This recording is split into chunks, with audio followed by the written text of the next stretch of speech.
A lo largo de todas las sesiones pasadas, que han sido muchas, llevamos ya en Egipto unas cuantas semanas, vimos toda la historia de la civilización en el norte de África, desde el paso del Paleolítico al Neolítico y del Neolítico a la civilización. A la civilización en sentido arqueológico, ¿vale? No en sentido moral. El paso de la vida en aldeas a la organización estatal o en ciudades de los seres humanos. Y vimos que el mundo neolítico terminaba en Egipto allá por el menos 3000, el 3000 antes de nuestra era, es decir, hace ya 5000 años, ¿no? que los egipcios dieron el salto de la organización en bandas y aldeas a lo que entendemos por civilización, lo dieron alrededor, más o menos, entre el 3500 y el 3000. Entre el 3500 y el 3000 también se produce la aparición de los primeros signos escritos que podemos considerar jeroglíficos y la organización de esos signos escritos en un lenguaje cada vez más sofisticado, escrito que permitía reflejar no solamente la contabilidad, igual que hacían los sumerios con su cuneiforme, sino también expresar pues, pensamientos de tipo complejo, como el pensamiento religioso o la propaganda de los reyes y de las autoridades. A partir del 3000 podemos decir que entramos en la historia. Entramos en la historia en la medida en la que contamos ya con una enorme cantidad de textos ya bastante claros que permiten comprender cómo los egipcios se explicaban el mundo a sí mismos, cómo se lo contaban. Hoy, afortunadamente, tenemos la COPE y tenemos 3ETV para que los seres humanos podamos asistir a cómo nos contamos la historia y oímos cómo nos cuentan la historia.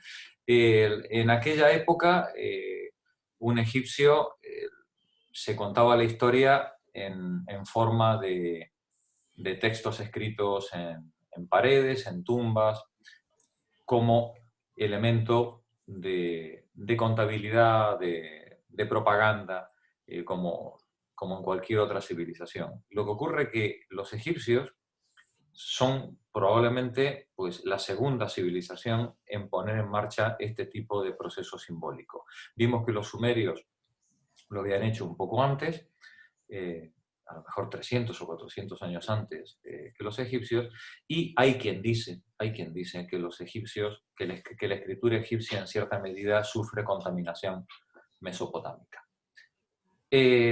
A partir del 3000, que es la famosa paleta de Narmer que estuvimos viendo, es cuando se produce el proceso de unificación en Egipto. Todas las aldeas y pequeños poblados esparcidos desde Nubia hasta el delta del río Nilo se unifican en un gran reino mitológico, el reinado de Menes. No sabemos quién fue, pero bueno, probablemente Narmer, y de alguna manera se le considera la primera dinastía. A partir de este 3100, 2850, todos los reyes de Egipto se van a considerar a sí mismos, se van a contar la historia a sí mismos, no como herederos de Horus, sino como el mismísimo Horus, como el mismísimo Dios en la tierra, en su figura carnal. El faraón no es un mero representante, no es un empleado, no es un designado por los dioses, sino que es el mismísimo Dios en la tierra encarnado.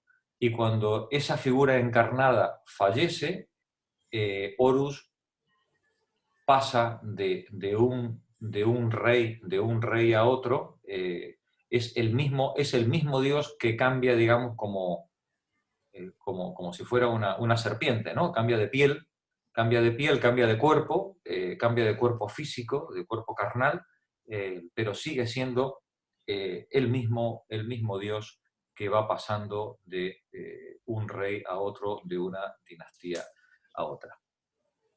A partir ya del 2850, lo que es el periodo arcaico o protodinástico, eh, el- la civilización egipcia se organiza ya de la forma definitiva, tal como la conocemos en la historia eh, que hoy estudiamos, y ya aparecen todos los grandes elementos de la civilización egipcia. Por supuesto, el control de las aguas, los trabajos colectivos a gran escala. eh, este periodo arcaico protodinástico es este periodo semimítico entre histórico, mítico, idealizado, en el que toda la cultura egipcia se mira y se refleja. A partir del 2700 es el gran imperio antiguo, el imperio de los grandes monumentos, las pirámides de Saqqara, Keops, Kefren, Miserinos, son las dinastías 3 a 6, el gran imperio antiguo, el imperio del esplendor. Ese que decíamos al principio de la sesión de Egipto, que esto había que explicarlo. Había que explicar cómo era posible que un pueblo recién salido del Neolítico fuera capaz de dedicar esas ingentes cantidades de trabajo humano a poner piedra sobre piedra en mitad de un desierto. Esto es algo tan asombroso, eh, tan fascinante. No estoy hablando ahora de la cuestión técnica sobre la que se han dicho todo tipo de barbaridades, ¿no? Desde los extraterrestres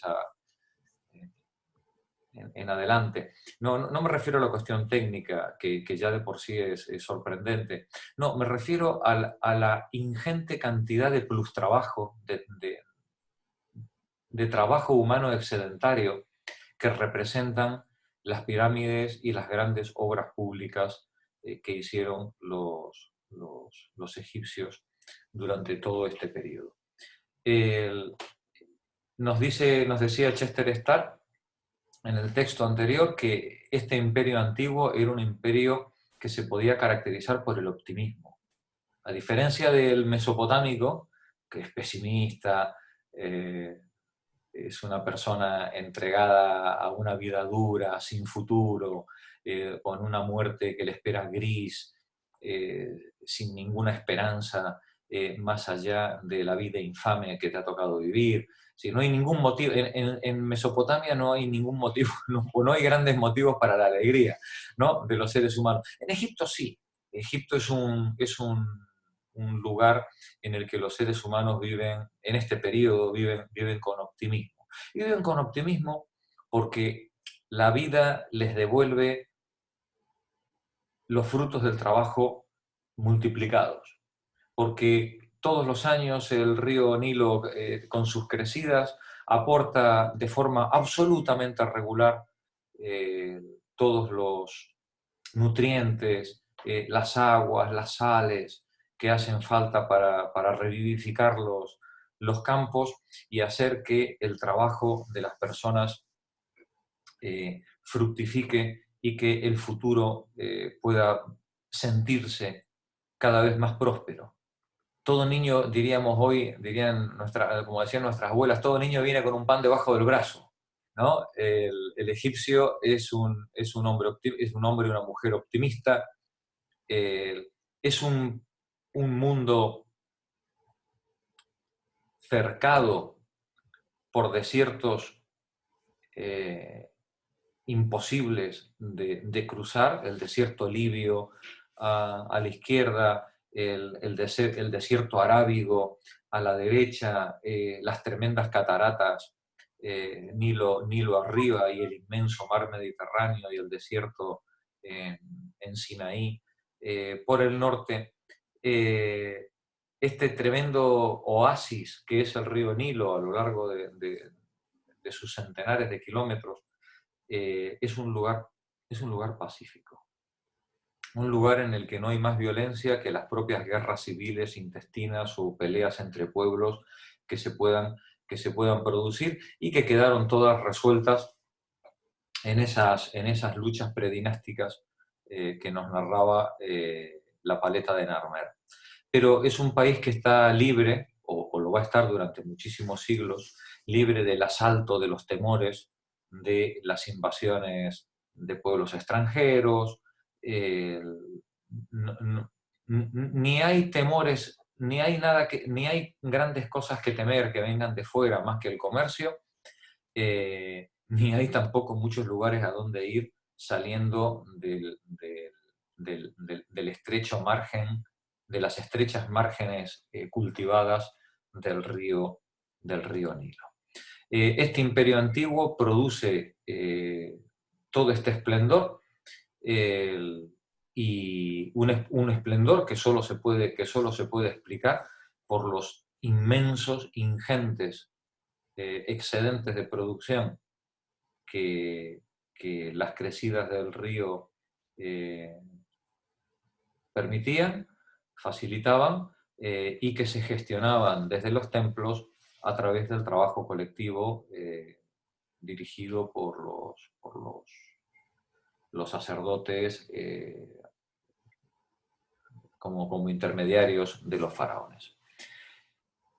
Optimismo, pues claro, si la vida me sonríe, y además me sonríe porque nada menos que Dios sobre la tierra se ocupa de mi bienestar, que es el faraón que está ahí, y es el faraón el que dice, el que determina cada crecida, y el que determina las lluvias, y el que determina cuándo hay que cultivar, cuándo hay que recoger, cuándo hay que arreglar los canales, y además todo eso funciona, y cada año pues producimos más, y cada año pues somos más, pues como veis, es el vasallaje perfecto, en el que amo y siervo, señor y campesino, Dios y seres humanos están perfectamente acoplados en ese sistema. ¿Cómo no construir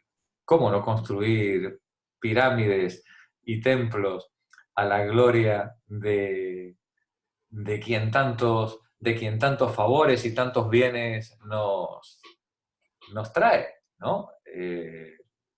Pues lo que haga falta, ¿no? Faltaría más. Dios me pide que en los tiempos entre cosechas ponga piedra sobre piedra en mitad del desierto, pues que traigan piedras, las que hagan falta, ¿no? Para poner para gloria de aquel que nos hace tanto bien. Bueno, pues todo eso se acabó. Todo eso se acabó en cuanto vino la primera crisis alimentaria.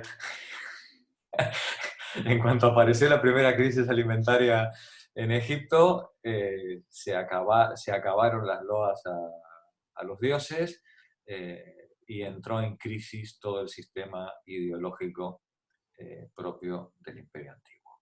El primer periodo intermedio lo vimos la semana pasada, el viernes pasado, y el anterior, se caracteriza por un periodo depresivo, un periodo de violencia, de guerra civil, en el que se pisotean todas las normas previas, los derechos de propiedad, los títulos de autoridad, porque ya resulta que los campesinos ya no quieren trabajar para el templo, ni los sirvientes quieren atender a sus señores, entre otras cosas porque no le pagan los salarios. Y se produce la primera huelga documentada, de la historia, pues la tenemos también en este periodo. Y junto con la crisis del pensamiento dominante, de la ideología dominante, entra en crisis pues, todo su sistema de autoridad, y Egipto cambia completamente de rostro. Este periodo intermedio durará aproximadamente unos 150, 200 años, del 2200 al 2050, al 2000, y a partir de ahí comienza la recuperación de una nueva concepción del imperio egipcio, que es el imperio medio, bastante más modesto que el anterior, con menos ínfulas. Los faraones siguen siendo dioses, pero ya con menos pretensiones que en el periodo anterior. No obstante, este imperio medio va a dar lugar también a obras muy importantes, pero de otra escala. Se acabaron las grandes pirámides, se acabaron todo este tipo de enterramientos, eh, y poco a poco los faraones van a ir, igual que las personas importantes, en este mundo nuevo en el que ya no se respetan ni siquiera a los muertos, van a ir buscando pues, enterramientos ocultos, escondidos bajo tierra, en fin, es otro concepto de la autoridad. Este imperio medio, que lo vimos la semana pasada, va a volver a entrar en crisis nuevamente en 1700, a partir del 1786, dando lugar al segundo periodo intermedio. Este segundo periodo intermedio, que son las dinastías 13 a 17, se caracterizan por un tipo de infiltración, un tipo de invasión de tipo semítico que en la historia egipcia se conoce como los Hicsos.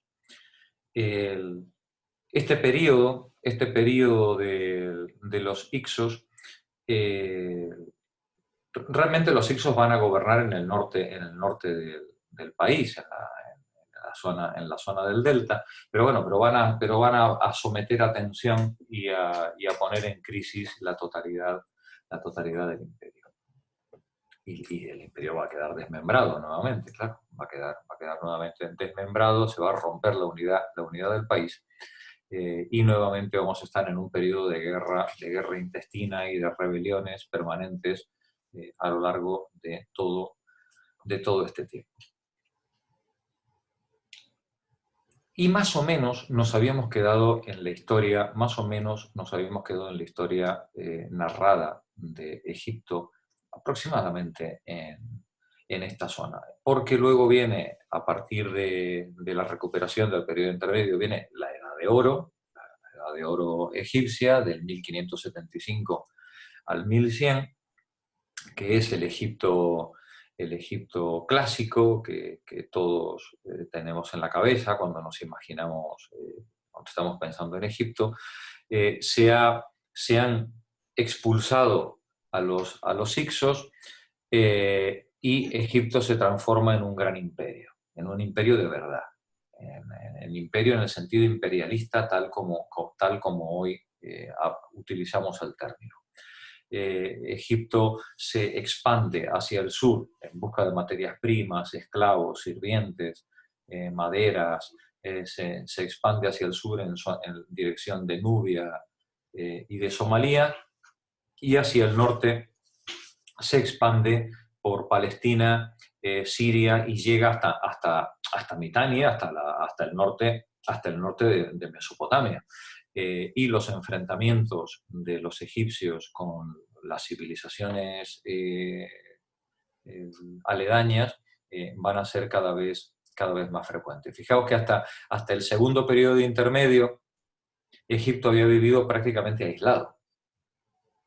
Hasta el segundo periodo intermedio Egipto prácticamente no había tenido más que alguna pequeña relación o pequeñas relaciones comerciales con las civilizaciones cercanas. A partir del Imperio Nuevo, no. A partir del Imperio Nuevo, Egipto es atacada o atacante de todas las civilizaciones que hay a su alrededor. Pero este Imperio Nuevo cae o termina en un nuevo periodo intermedio, en el 1087, alrededor del 1087, son fechas arbitrarias, que se colocan, cae en un momento tremendamente oscuro en toda la región, un momento tremendamente oscuro, en el que en los textos se habla de cosas así tan vagas y tan oscuras como lo de los pueblos del mar, ¿no? Los pueblos del mar son los que ponen en peligro eh, el imperio egipcio y dan por tierra ya definitivamente con el Egipto clásico. Estas invasiones, en las que aparentemente de forma anárquica se prenden fuego a ciudades enteras, se arrasan campos, se destruyen ejércitos, estas invasiones no las sufre solo Egipto. Estas invasiones o estos ataques son generalizados en toda la zona, en toda esta zona del Oriente Próximo y del Mediterráneo, desde Grecia, eh, desde Grecia, la isla de Creta, hasta Sumeria, bueno, ya no existe Sumeria, está la Mesopotamia, son invasiones generalizadas que se producen. Lo que ha ocurrido en estos cientos de años, entre el 1700 y el 1100, lo que han ocurrido son dos grandes oleadas inmigratorias, dos masivas oleadas inmigratorias. Una proveniente del norte, de pueblos indoeuropeos, que a un lado y al otro del mar Caspio van a entrar sobre Oriente Próximo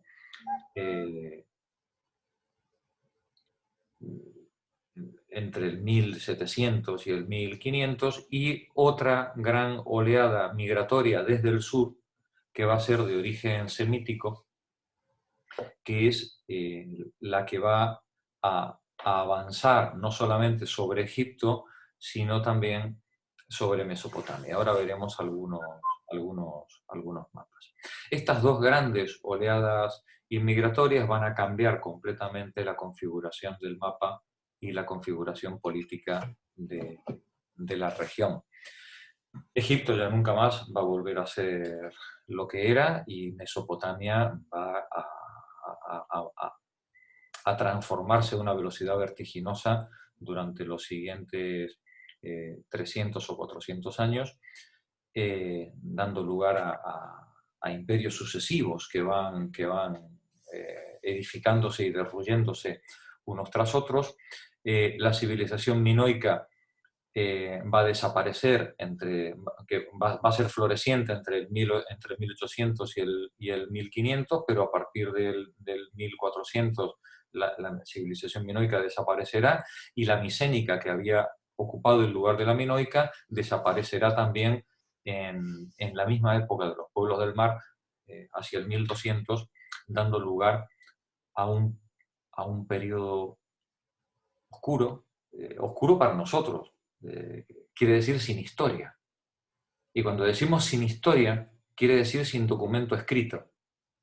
Cuando nosotros decimos que un periodo, no es que no hayan pasado cosas, seguramente pasaron muchísimas cosas, pero no tenemos la menor idea de lo que pasó, porque las civilizaciones que escribían, las civilizaciones que dejaban el registro histórico al que nosotros podríamos acudir para ver cómo ellos se contaban su experiencia, esas civilizaciones desaparecieron. La civilización cretense se dio el paso a la micénica, y cuando la micénica fue destruida o se autodestruyó, ya veremos cuando lleguemos a Grecia el fenómeno, en qué pudo haber consistido. Cuando esta civilización se destruyó, se dejaron de escribir documentos, y todo lo que pasó hasta que la escritura volvió a inventarse en la región, que tuvieron que pasar casi 500 años, pues no sabemos absolutamente nada. Es decir, todo lo que pasó en la zona de Grecia entre el 1500 y el 800, pues no tenemos ni idea. Si tenemos que recurrir a fuentes extranjeras, a los hititas, a los egipcios, para ver quién pudo haber registrado algo que pudiera tener algún interés para la zona griega, la zona del Egeo. Toda esta zona cae en una tremenda penumbra histórica, que es lo que se llama la Edad Oscura. La Edad Oscura consiste precisamente en un periodo ausente de textos, en el que lo único que queda es el registro mítico, es la Ilíada y la Odisea, el asalto a Troya, las luchas entre Agamenón y los frigios, en fin, pues es todo oscuro, todo oscuro. En Egipto, en ese periodo, como veis en el cuadro que os he dejado ahí, una vez pasados, tenemos hay varias dinastías, de la 21 a la 25, van a ser una dinastía tanita, de la ciudad de Tanis al norte, luego habrá una dinastía libia, una dinastía de origen libia, luego habrá otra saíta de la ciudad de Saís, y finalmente habrá un par de dinastías cushitas, que son nubias.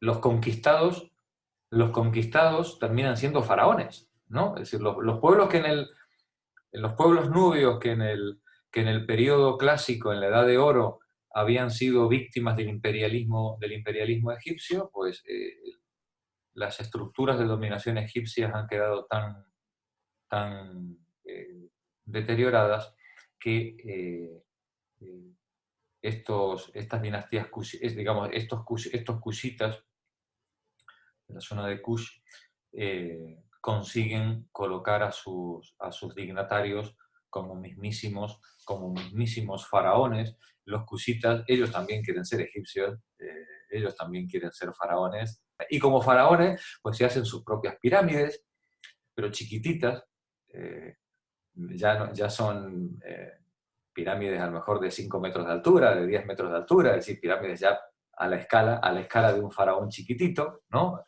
decir, pero con la misma mentalidad con la misma mentalidad ellos creen que debería tener un egipcio como los dioses mandan, ¿no? Pero Egipto ya nunca más, ni con cushitas, ni con tanitas, ni con saitas, Egipto nunca más volverá a su esplendor original, siempre será ya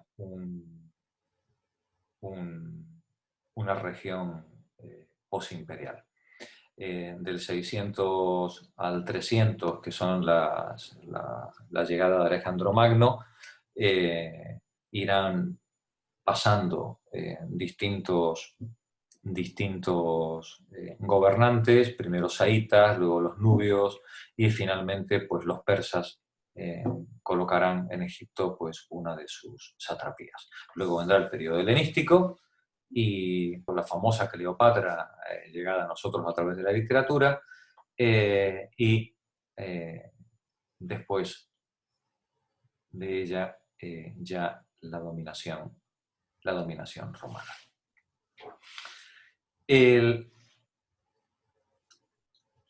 ¿Qué perfil tenían estas invasiones de las que estamos hablando? Las invasiones indoeuropeas son poblaciones nómadas de tipo pastoril que se originan en Centro Europa y avanzan por el norte del Mar Caspio.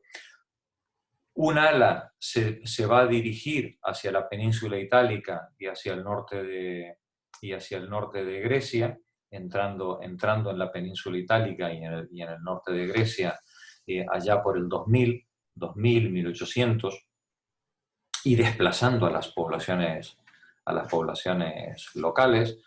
Y la otra corriente, digamos, los que no van hacia el oeste, van a entrar en Oriente Próximo por dos lados. Unos por el lado de Irán, que van a entrar por Oriente Próximo desde las montañas de Irán, pero también se van a desplazar en dirección a la India y van a dar lugar a la cultura aria, propia de la India, que nos llegó, fue de las primeras que nos llegó históricamente, que también desplazará a su vez a las poblaciones locales. Por el otro lado, estas invasiones indoeuropeas bajarán entre el Mar Negro y el Mar Caspio hacia la Mesopotamia, y se desplazarán hacia el Mediterráneo, en la península de Anatolia y el Mar Rojo, ¿no? En dirección al Mar Rojo. Estas invasiones indoeuropeas van a dar lugar, pues, a buena parte de los dialectos que todavía hoy se manejan. Cuando hoy hablamos de Irán, Irán es una transformación de árido, propio, digamos, de este vocabulario indoeuropeo. Y aquí tenemos un mapa general de las migraciones entre el 4000 y el 1000. Bueno, pues aquí tenemos como la línea esta, que es la que estábamos viendo antes, tenemos por un lado las que entran en Anatolia y las que bajan hacia lo que luego fue Persia, y por encima del Mar Caspio en dirección también a la India. Pero vemos que estas invasiones indoeuropeas no solamente entraron en Grecia y en la península itálica, sino que también se fueron desplazando por toda Europa, ocupando prácticamente la totalidad de la región. Las invasiones indoeuropeas que se produjeron a lo largo de estos largos 2000 años, pero principalmente las más importantes entre el 2000 y el 1200, cambiaron completamente la configuración de toda esta región, y es la razón por la que la mayor parte de nuestras lenguas pueden ser rastreadas en un origen común. El grupo lingüístico de la mayor parte de nuestras lenguas, de las lenguas actuales que nosotros manejamos, tienen raíces o indoeuropeas o semíticas, si son las del sur, de la siguiente invasión.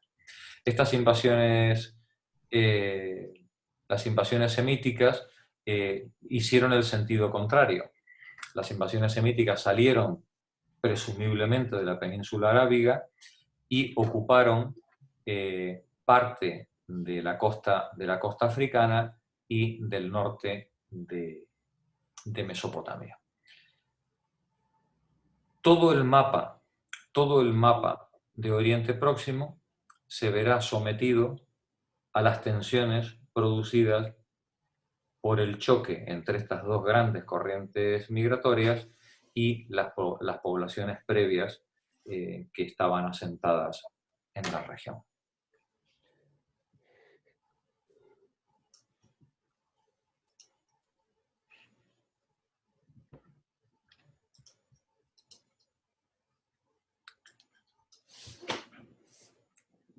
Con este mapa en la cabeza, a mí me gustaría que ahora, cuando viéramos el texto de Mosterín a lo largo de la sesión de hoy y quizás parte de la que viene, fuéramos conscientes del extraordinario privilegio que se le presenta a Egipto de poder desarrollar su cultura, su forma de vida, con muy escasas interferencias violentas, bélicas, por parte del extranjero. Es una región que se puede permitir aplicar todos los excedentes de riqueza que produce en función de criterios de autoridad o de criterios religiosos. Nadie dice que no hubiera ladrones ni sinvergüenzas, pero quiero decir que, digamos, que es una civilización que se permite poder construir su imaginario con un relativo consenso, ¿no? Aunque fuera un consenso de tipo patriarcal, sexista, todo lo que queramos. Pero os voy a poner sobre la pista de un ejemplo muy claro. Una de las cosas que más impresionaron a los griegos cuando llegaron a Egipto, ¿sabéis qué era? Que las mujeres andaban por la calle. Las mujeres compraban, vendían, firmaban contratos. Algo absolutamente inconcebible en la civilización griega, en la que la calle era de los hombres y la casa era de las mujeres. ¿No? Sí, en Egipto no. En Egipto, esto no quiere decir que la mujer no estuviera sometida a alguna forma de patriarcado, sí, pero la mujer tenía personalidad jurídica. La mujer podía firmar contratos, podía comprar, podía vender, podía salir sola. Este es un dato que debería ponernos sobre la pista de ciertas diferencias importantes que debía haber entre Egipto, por ejemplo, y Mesopotamia, o entre Egipto y Grecia o Roma, ¿no? Es decir, la posición de la mujer. ¿Por qué la posición de la mujer era aparentemente más libre en Egipto? Que fijaos, estamos hablando del Egipto de los faraones, que uno tendría que pensar, qué barbaridad, esa gente tenía que estar sometida al poder religioso, al dogma, ¿no? Al lavado de cerebro. Pues no parece que hubiera. Pues no parece que hubiera tanto. Ya lo hemos comentado en las sesiones anteriores, que un templo como el de Karnak, eso no se hace a latigazos. Es decir, Egipto tuvo desarrollos artísticos y desarrollos de ingeniería y arquitectónicos que no se explican a latigazos. Que hay que más bien cambiar el chip e imaginar pues alguna forma de consenso general que permite, en base al éxito de la administración, consigue pues ciertas formas de organización más o menos pacíficas. Lógicamente, si hay que ir y pegarle una paliza a alguien, pues oye, pues va y se le pega, ¿no? Es decir, pero no puede ser la norma ir a pegarle una paliza a los díscolos. Para funcionar en base a la violencia hace falta un ejército profesional. Los egipcios tardaron muchísimo tiempo en tener un ejército profesional. Los ejércitos egipcios eran levas de campesinos, que cuando venía alguna invasión o algún ataque de alguien, pues oye, pues se cogían a 30, 40.000 o 50.000 campesinos, se les daban palos y tal, y a pelear. Pues no tenían... había algún cuerpo, nos decía José Antón la semana anterior, que tenían algún cuerpo de élite, generalmente además extranjero, como las guardias suizas, ¿no? Es decir, algún cuerpo de élite profesional, pero eran para la guardia pretoriana, de los templos, del faraón, no un ejército profesional. Eso era inconcebible.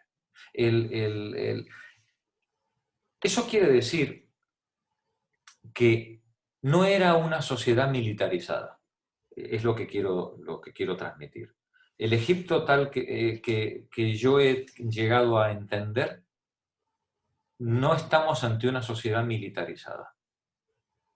Es una sociedad con ejército, sí, pero con autoridad, con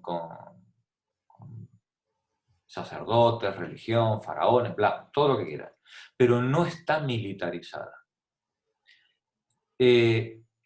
La paz social aparentemente se consigue porque funciona. Y esto no debería extrañarnos, porque lo único que legitima un gobierno en época de los faraones, en época romana y en época capitalista, lo único que legitima un gobierno es el éxito. Si el gobierno consigue dar de comer, si el gobierno consigue que haya paz social, si el gobierno consigue que la gente pueda vivir, intercambiar, casarse, procrear, tener su casa, tener descendencia, la gente, digamos, se genera un consenso alrededor de esa forma de gobierno.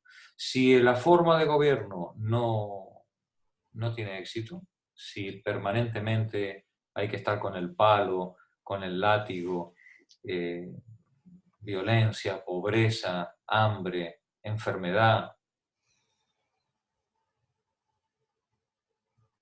la legitimidad se socava.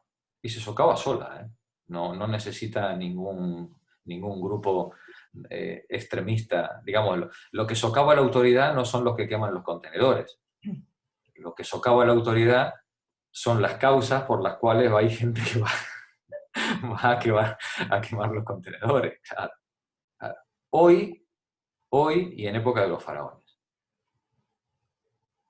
El modelo egipcio, bueno, pues es un modelo muy singular, en el cual, aparte de todas estas maravillas que hemos visto, una de las cosas más sorprendentes que deberíamos prestar atención es a que en una región tremendamente patriarcal, como es toda Oriente Próximo, con todas sus culturas, ni hablemos de los hebreos, ¿no? Es decir, o sea, absolutamente patriarcal, hasta el espanto.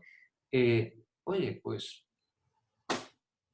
la mujer en Egipto, sin tener los mismos derechos, porque además es difícil saberlo porque el derecho no está codificado en Egipto, pero aunque aceptáramos que no tuviera los mismos derechos de un hombre, oye, pues resulta que los griegos dicen, pero qué cosa tan extraordinaria, es que las mujeres se comportan como hombres. Es que resulta que van y compran y venden y firman contratos como uno cualquiera. Bien, pues dicho esto desde el pico de la mesa, como decía el Wyoming, este granito pseudofilosófico, pensemos en la singularidad egipcia cuando ahora le demos el vistazo final desde la peculiar mirada de Mosterín. El texto de Mosterín que vamos a leer en algunas cosas habla de cosas muy parecidas al de Chester Starr, pero creo que merece mucho la pena leerlo por la síntesis que hace Mosterín. Una síntesis que ahora que hemos visto todos los detalles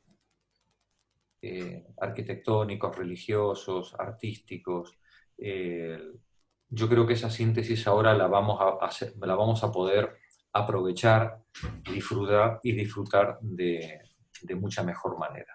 Así que bueno, os invito a meternos en el texto. Si queréis algunos comentarios breves y vamos al... Jorge, Adelante, Amadeo. vamos a ver. Yo es que me quedo un poquito descuadrado porque uno de los elementos de todo Estado es el poder coercitivo, si no, no hay Estado.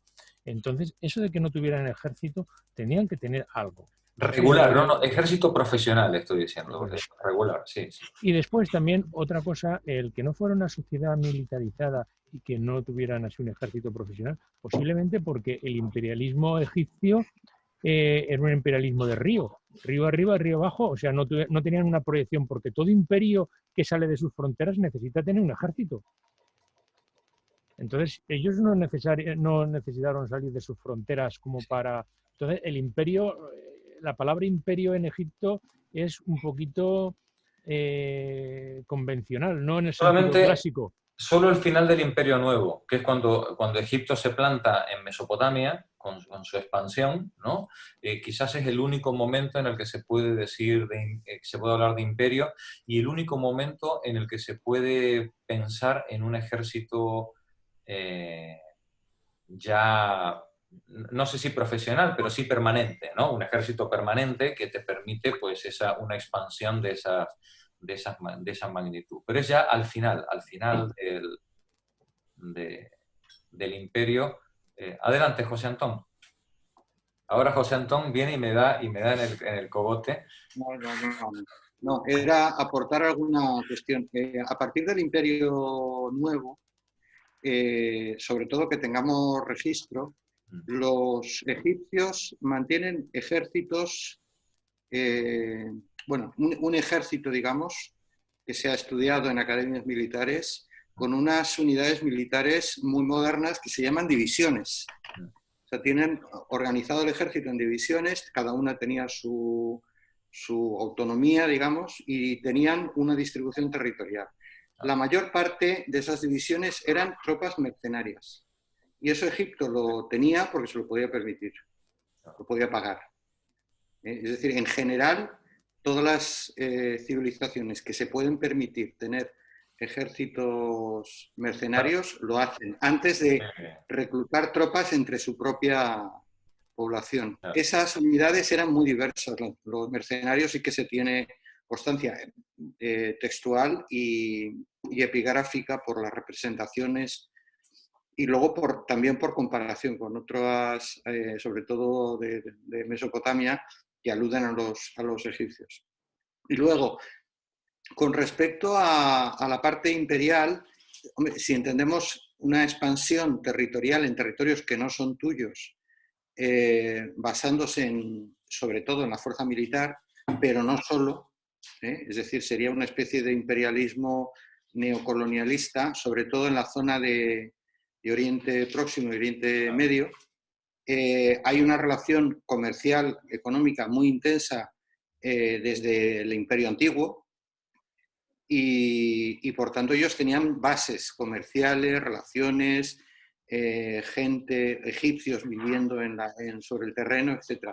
Por tanto, cuando se expanden a toda esa zona, que ese es el origen del conflicto con los Mitanni y con todos los pueblos que viven en el área, y ese es el conflicto en este periodo del Imperio Nuevo, lo que hace el ejército egipcio es crear una cadena que se está excavando desde hace unos 20 años para acá, que está aportando muchísima información. Crean toda una cadena de castillos, literalmente castillos, con guarniciones militares estables y profesionales a lo largo de todo el territorio de Oriente Próximo y Oriente Medio, hasta prácticamente hasta donde llegaron, que fue Britania, hasta Mesopotamia, claro. Hasta Mesopotamia, hasta las fuentes del Tigris y del Éufrates prácticamente, que es por lo que entran en conflicto. Donde sí hubo una expansión territorial muy agresiva fue al sur, a la zona de Nubia. Claro. Nubia no era egipcia y se la quedaron ellos durante un periodo importante del Imperio Nuevo. Y esa sí fue muy agresiva y muy dura. También es verdad que allí había oro y acababa el tráfico de marfil, etcétera. Entonces a ellos les interesaba mucho. Claro. Entonces, el tema de la profesionalización militar, no tienen ejército en el sentido de ejército nacional, pero sí tienen un ejército, sobre todo en el Imperio Nuevo, que tengamos constancia, un ejército mercenario muy bien organizado y muy moderno. Claro, muy bien, muchas gracias, José. Lo que está claro es que el egipcio no es un soldado, ¿no? Es decir, o no se espera de él la fuerza de las armas. Lo dejo caer simplemente por tratar de explicar o de encontrar alguna explicación a la peculiar posición de la mujer en Egipto, diferente, radicalmente diferente a los otros entornos en los que el cabeza de familia suele ser un soldado a tiempo parcial, y donde la mujer pues también tiene pues una posición muy sometida al hombre, ¿no? Esa militarización sería suficiente para explicar la diferencia de posición de la mujer en un tipo de sociedad y en otro. Pues no lo sé. Yo dejo ahí los hechos. Creo que es uno de los elementos a tener en cuenta. No vamos a volver a ver mujeres con capacidad legal en mucho tiempo. Van a pasar muchas centurias para que la mujer vuelva otra vez a para encontrarnos otra vez, digamos, a la mujer en una posición tan, aparentemente tan cómoda, digamos, o tranquila como la que pareciera que tenía en Egipto. Dicho todo, con mucha salvaguarda y con mucha prudencia. Pues bien, vamos a la lectura. Xavier, vas tú. Hechura del Nilo. El Nilo, el río más largo del mundo, nace en el lago Victoria, en Uganda, Nilo Blanco, y en las altas montañas de Etiopía, Nilo Azul, recorriendo unos 7.000 kilómetros hasta su desembocadura en el mar Mediterráneo, donde forma un amplio delta con los materiales de aluvión arrastrados, antes de la construcción de la presa de Asuana, en 1970. Egipto es un inmenso desierto, atravesado por los últimos 1.000 kilómetros del río Nilo. Solo la vega del Nilo, la estrecha franja de tierra anualmente inundada por las crecidas del Nilo, es cultivable y habitada. Esta vega tiene apenas 100 metros y más de 10 kilómetros de anchura, según los lugares. Al norte, ya cerca del Cairo, la vega del Nilo se une con la del gran oasis de Fayum, situado en el desierto occidental. El resto es roca y arena. Las tierras habitables y cultivables ocupan menos del 5% de la superficie total de Egipto. La mayor parte de la producción agrícola se da en el delta, donde se cultiva el doble que en el resto del país. Las lluvias monzónicas sobre las montañas etíopes producen la crecida de las aguas del Nilo, que llegaban a Egipto con el verano y mantenían inundada la vega del río en julio, agosto y septiembre.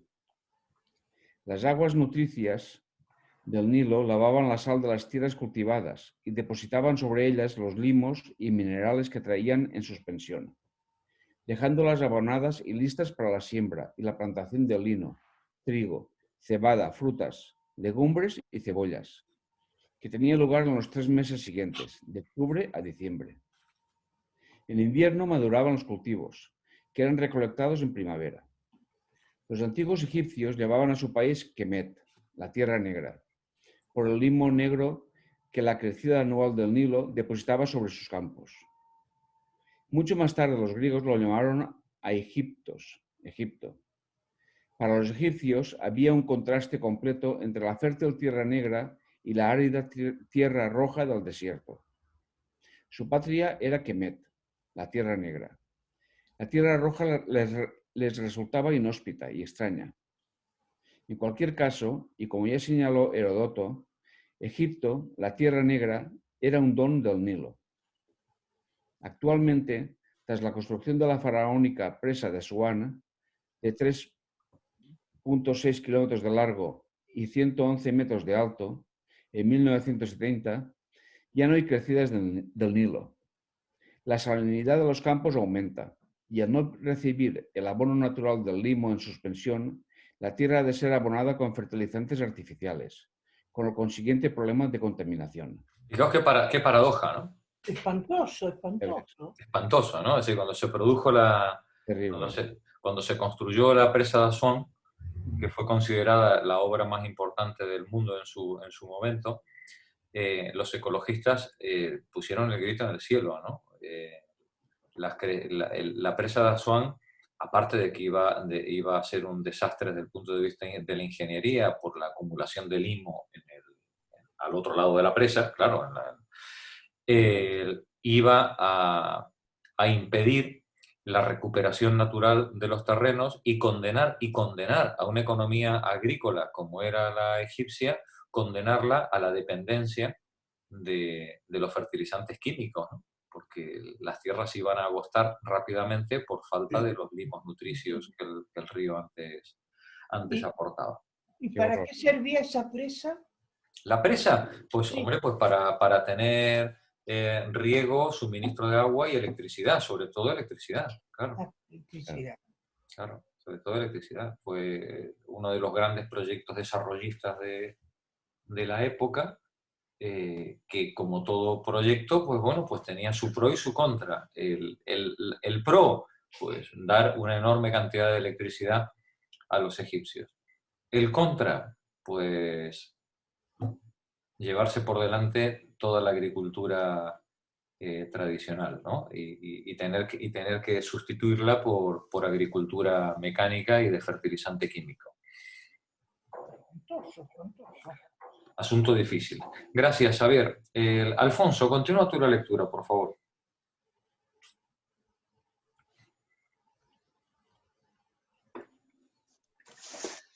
Dada la escasez o ausencia de lluvia, las cosechas dependían exclusivamente de la crecida estival del Nilo.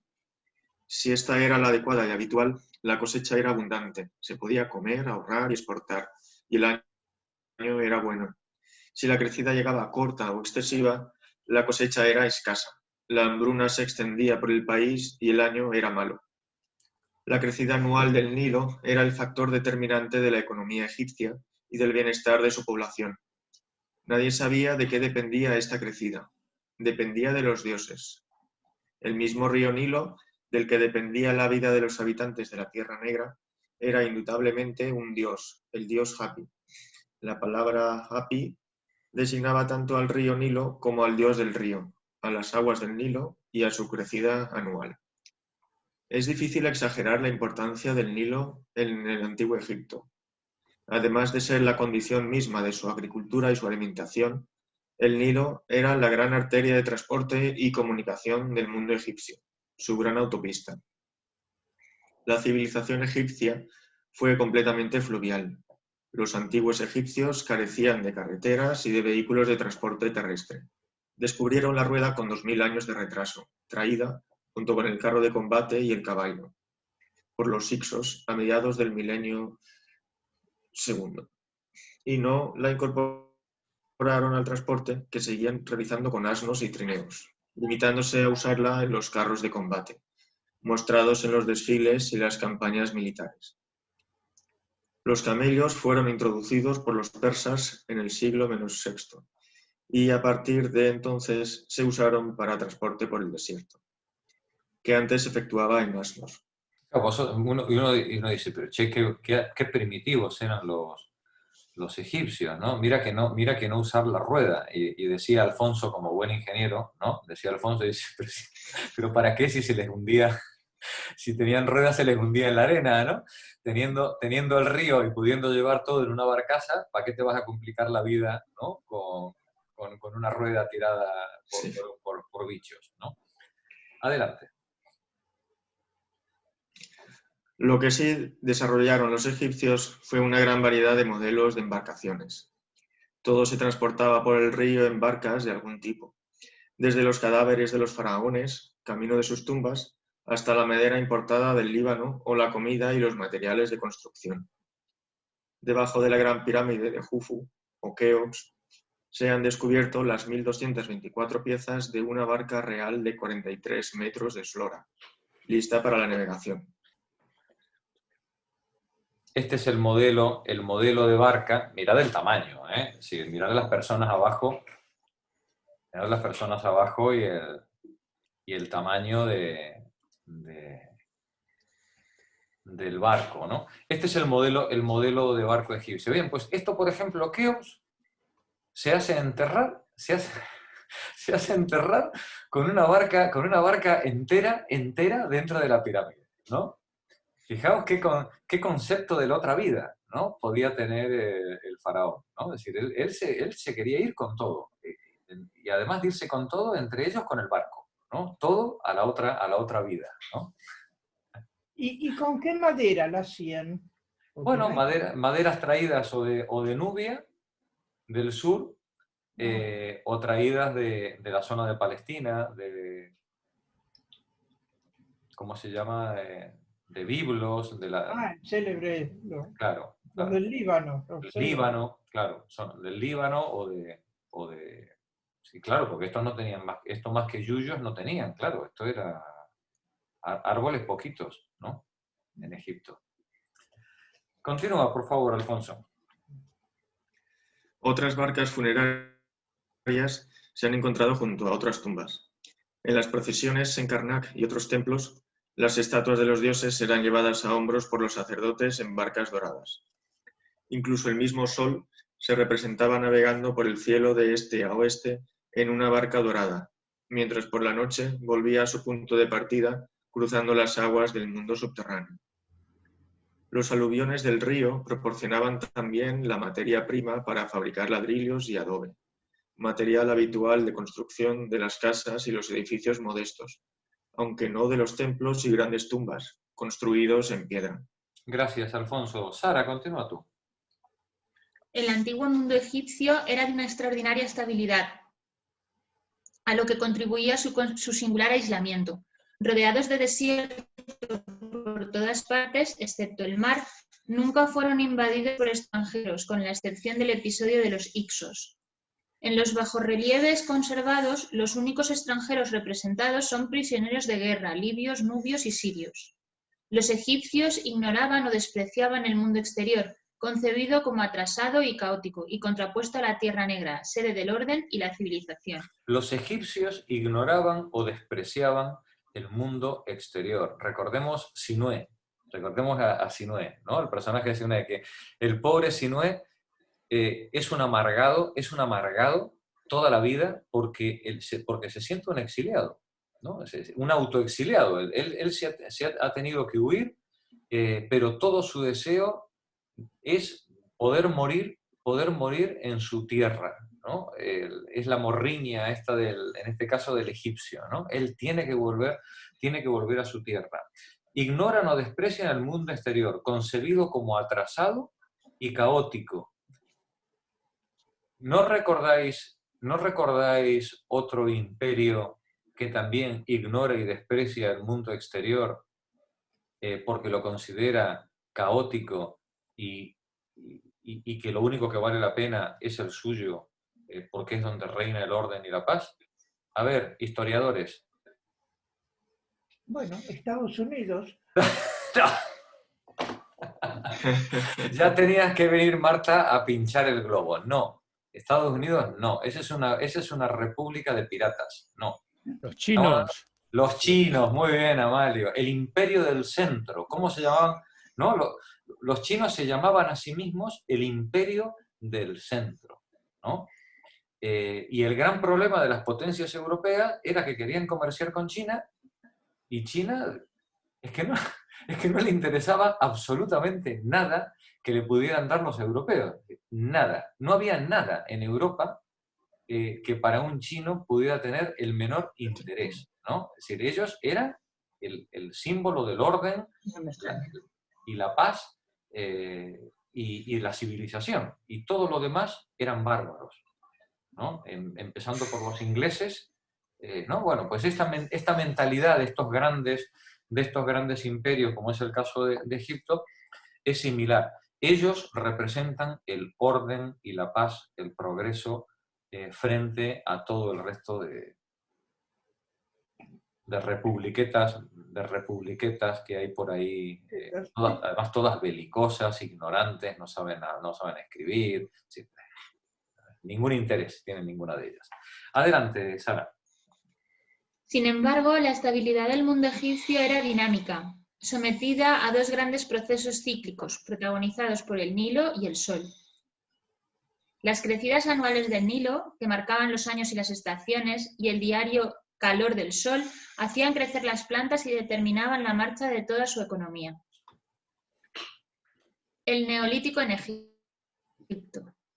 Las sabanas herbáceas, frecuentadas por gacelas y elefantes, rodeaban el valle del Nilo hasta que hacia el menos 5000 se produjo un cambio climático. El clima del norte de África se hizo más seco y las sabanas se transformaron primero en estepas y luego en desierto. Fue entonces cuando tuvo lugar también la desertización del Sáhara, que hasta entonces había estado cubierto de praderas y matorrales. A pesar de ello, el Valle del Nilo seguía ofreciendo una gran riqueza de animales acuáticos a los cazadores de las estepas circundantes. Conforme éstas se fueron haciendo más áridas, la población se fue concentrando en el fértil valle, donde diversos grupos de cazadores-pescadores se sedentizaron. Los diversos componentes de la cultura neolítica, agricultura, ganadería, cerámica, fueron llevados al Valle del Nilo por inmigrantes procedentes del Levante, los actuales Israel, Líbano y Jordania, a través de la península del Sinaí. Todos los componentes, población ancestral... nos dice, los componentes de la cultura neolítica, agricultura, ganadería y cerámica, fueron llevados al Valle del Nilo por inmigrantes, otra vez, siempre los inmigrantes procedentes del Levante, los actuales Israel, Líbano y Jordania, a través de la península del Sinaí. Termina el párrafo, Sara. La población ancestral egipcia, emparentada con la de Sudán y el África nororiental en general, se mezcló con estos agricultores, dando lugar a la típica población egipcia que hablaba una lengua de la familia afroasiática relacionada con las lenguas semíticas y el bereber. Es decir, la familia lingüística propia de Egipto está emparentada con todo el norte de África ya desde esa época hasta la actualidad. Continúa la lectura. ¿Dónde estás? Víctor Romaní, por favor. Los asentamientos neolíticos más antiguos. Los asentamientos neolíticos más antiguos, descubiertos en Egipto, datan de hacia el menos 4500. Merindé y Fayum en el Bajo Egipto, Badari y Nakada en el Alto Egipto. Merindé en el delta del Nilo. Era un grupo de chozas cuyos habitantes cazaban hipopótamos, pescaban peces en el río y cultivaban cereales que guardaban en grandes cestos y en tinajas cerámicas. Enterraban a sus muertos entre las chozas. Fayum, a orillas del lago de su nombre, entonces conectado con el Nilo y ahora un mero oasis, estaba en medio de una rica zona palustre. Sus pobladores cazaban y pescaban los animales acuáticos y al mismo tiempo criaban ovejas, vacas y cerdos, además de cultivar el trigo y el lino. Vivían en tiendas y practicaban la cetrería, el tejido del lino y la cerámica a mano. Más hacia el sur estaba Dari. Sus habitantes cultivaban el trigo y la cebada, además de criar ovejas, cabras y vacas. También practicaban la cestería, el tejido del lino y la cerámica a mano. Lo más notable de Badari es su cementerio. Enterraban a sus muertos en tumbas ovales, tumbados sobre el lado derecho, mirando al sur, vestidos en lino, los hombres bien afeitados y las mujeres bien peinadas. Incluso enterraban animales domésticos, también envueltos en sudarios de lino. Gracias, Víctor. Mercedes, continúa tú. Todavía más al sur, río arriba, estaba Nakada, un poblado de chozas de barro y cañas de 1 hectárea de extensión. Obtenían pedernal de las canteras y los trabajaban en serie. Se conocía y usaba el cobre nativo martillado. Sus pobladores practicaban la agricultura y la cerámica. Iban casi desnudos, pero maquillaban su cuerpo. Iban casi desnudos, pero maquillaban su cuerpo. Nuevamente, ¿a qué os recuerda? Y bueno, los indios del Amazonas. Efectivamente, los indios del Amazonas. Cuando estuvimos viendo los caduveos, los nambicuara, ¿no? Es decir, ese tipo de cultura en el límite entre el paleolítico y el neolítico, ¿no? Donde están haciendo un tipo de economía mixta, de caza, recolección, asentamientos estables, con pequeña cerámica, con núcleos habitacionales permanentes, ¿no? Están en ese momento peculiar de transición, ¿no? Eso que llamaba Levi-Strauss el paraíso. Sí. ¿No? No necesitaban ropa, porque así no necesitaban ropa, es que la vida era hermosa, Marta, es decir, tienes un clima fenomenal. No hay enemigos que vengan a quitarte lo que tú has trabajado, ¿no? Tienes agua, tienes los animalitos, tu familia. Es que, por cierto, ¿habéis visto, Pepa, ayúdame si estás por ahí, ¿habéis visto esta película norcoreana, norcoreana, no, coreana? Castaway. Castaway in the Moon. On the Moon. Náufragos en la Luna. No. Por favor, tenéis que verla. Castaway on the Moon. Espérate, vamos. Náufragos en la Luna. Es toda una sola película que se llama así. Sí, Náufragos en la Luna. La versión que vimos nosotros es subtitulada. Me imagino que será. De todos modos, da igual. No hay muchos diálogos y se sigue perfectamente. Una maravilla de película. Bien, bueno, es un neolítico moderno, ¿no? Es decir, cuando los españoles llegaron a América y vieron a todos desnudos, dijeron que las mujeres tenían unos cuerpos espléndidos y los hombres también. Claro. Las mujeres ya con muchos hijos y todo, las tetas estaban en su lugar, ¿no? No, estamos fascinados. Sí, sí, no me extraña. En fin. Así es. Se eliminaron. Sí. En fin, ese momento ya Rousseau decía que era ese lugar en la historia que tenemos la necesidad de conocer para saber lo que somos y lo que podemos ser. Lo que podríamos ser. Lo que podríamos ser. Claro, es decir, conocer ese momento de la historia nos permite conocer, decía Rousseau, al hombre, al ser humano, sin la contaminación de la civilización moderna, ¿no? Y entonces ahí poder ver realmente cuáles son sus potencialidades, ¿no? Estos seres humanos del Neolítico en el Fayum estaban en el paraíso, ¿no? aunque tuvieran que... Einstein dijo que se iba a volver después de la Tercera Guerra. ¿Cómo? Yo creo que fue Einstein que dijo que después de la Tercera Guerra íbamos a volver a eso de nuevo. Sí, un poquito más atrás, sí.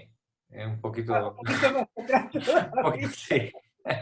Más bien al Paleolítico, más que al Neolítico. En fin, sigamos mejor. Adelante, Mercedes. Se han conservado numerosas paletas de piedra sobre las que molían sus pigmentos cosméticos.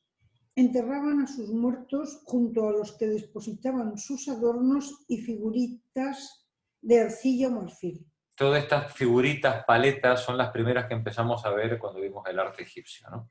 Adelante. Nakada siguió evolucionando durante el milenio -4 y su cultura se fue difundiendo por todo el valle del Nilo. Finalmente se introdujo desde Levante la técnica de fundición del mineral de cobre con 1000 años de retraso. Los metalistas de la cultura tardía de Nakada II, aprendieron a fundir el mineral y a modelar hachas, espadas y cuchillos de cobre. Sus alfareros iniciaron la producción de loza, fayenza. Se establecieron rutas comerciales por las que se importaba el cobre del Sinaí, la plata de Asia y el lapislázuli de Afganistán. Las tumbas reflejaban ya la nueva diferenciación social y algunas eran complicadas y repletas de regalos. El neolítico egipcio fue corto, -4500 a 3200, y poco creativo.